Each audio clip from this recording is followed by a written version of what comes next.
Hey everyone, it is Monday meetup time, but it's Tuesday because yesterday was Labor Day, so I hope you all had a good day off. If you had a day off, I did.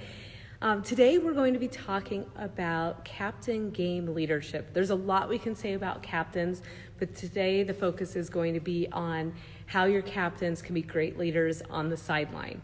So typically, I've always had two captains. Sometimes I've had the lead captain and an assistant captain or co-captain, but this year I have two captains, and we're a fairly new team at cheering at games. And so calling cheers has been something that we have been working on as a team. Now, the one thing I really want you to do as a coach is to instill confidence in your captains. So when they're leading cheers, when they're saying what cheer they're going to do, to be confident about it. Because sometimes if you could be calling the exact right cheer, but if you're not confident about it, the rest of the cheerleaders may hesitate, like, should we really be doing this cheer? You also will see that that the crowd may not participate if you're not confident. So number one, your captains need to be confident, even if they're scared out of their mind that they don't know if they are calling the right cheer or if it's going to make sense or if anyone's going to listen.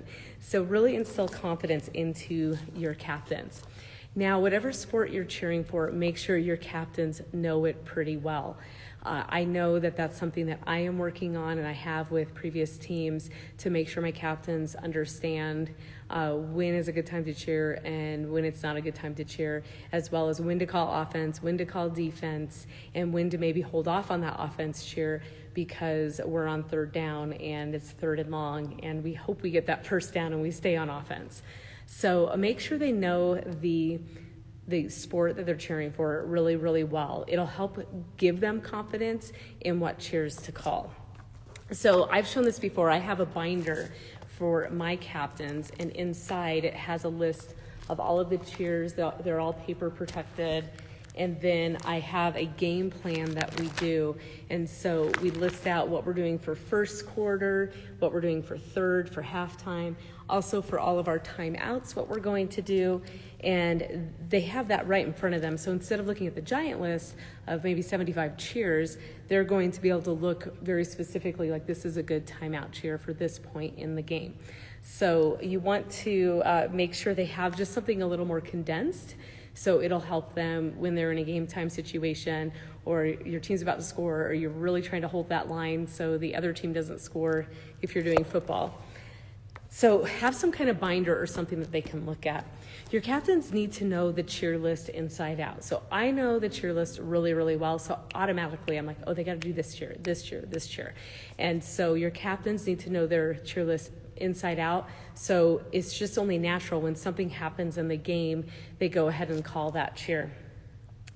When the cheer is done, so I recommend that make sure your captains pick out what the next cheer will be. Now, maybe you just did a defense cheer. Well, hopefully you'll be on offense real soon after, and so go ahead and pick out an offense cheer, and then also have a backup cheer, maybe a general one that it isn't offense or defense, but a general one. So I would pick out a cheer that also could go either way, that it's not very specific on the game. So then they're more confident on that. So let's say you're on defense. You just did a defense cheer, so you think about a touchdown cheer to do, but then let's say we continue on defense because the other team keeps driving down the field. Well, if you picked out an offense cheer, but there's been some dead space and you need to do a cheer, have that general cheer ready to go. And the captains should be thinking a few cheers ahead. And they should, what I've been telling my captains is, especially like in football, so I know a lot of you are probably doing football season, but you want to call the cheer right after first down, because if you start waiting until third down, you could be continuing on with the cheer and then the ball's been turned over on downs or they're kicking it. So always call that cheer in between plays as best you can. Call that cheer right after first down or right before we're about to play the first down or the other team's about to play the first down, and call that cheer then. But they need to be thinking ahead on it. And you can never call too many cheers. So I don't like there to be a lot of downtime between cheers. Like, continue to cheer, and it's okay to repeat cheers. But I don't think I've ever been in that situation with my teams. Maybe once in a while we'll repeat like a favorite cheer or two, but most of the time we never get through our cheer list. And so I think at our next game, I'm going to say that is the goal, get through the cheer list for sure.